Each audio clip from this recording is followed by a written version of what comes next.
We've been sitting here for a while, so I want to make sure our energy's all good and ready. Can I get a whoop whoop? Thanks, y'all. So as the screen says, my name's Soph Delgado, and I have something really cool to talk to y'all about today. So, prehistoric children finger painted on cave walls. I'm sure that's not what you were expecting me to say. Archaeologists discovered this by studying the width of the finger markings found on not only the cave walls, but on their ceilings as well.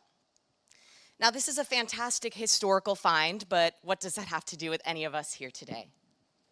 Well, for one, on a sociological level, the existence of these paintings implies that our ancestors maintained an innate desire to not only create art, but to share in that act of creation with younger generations as well.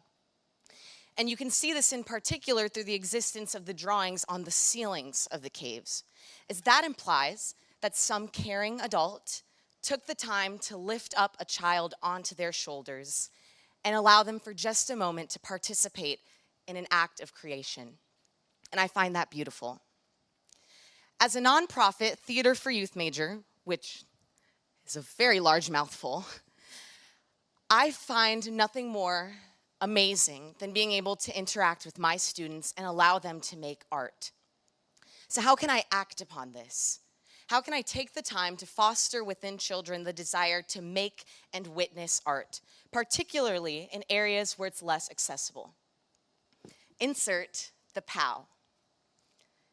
The Playhouse on Wheels would allow me to travel to areas where the arts is less accessible and provide free theatrical entertainment.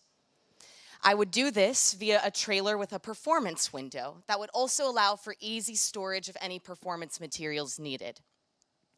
Imagine a brightly colored trailer pulling up to a Boys and Girls Club or a school or a park. Kids running around making arts and crafts, watching a free performance, run by adults who want nothing more than to see those young students succeed. And that mentality is at the very core of this project for me.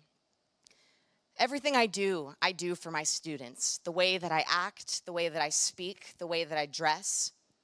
Particularly in this current day and age where we have a wave of anti-LGBTQ+, or anti-critical race, or anti-indigenous education. It's important for children to be taught by adults who exemplify to them that it is okay to be themselves. And through this project, I can do that. As an increased access to the arts leads to an increase in self-acceptance and expression. And you all can help me do that too. We all can take a page out of our ancestors' books, and whether literally or metaphorically, we can take the time to lift future generations onto our shoulders as well, so that they may get to paint on the ceilings too.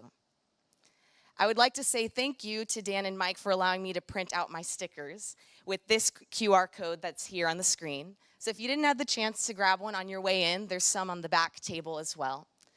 On this QR code, you'll find my website where you can find out more as well as ways to contact me. Thank you all so much, and have a good day.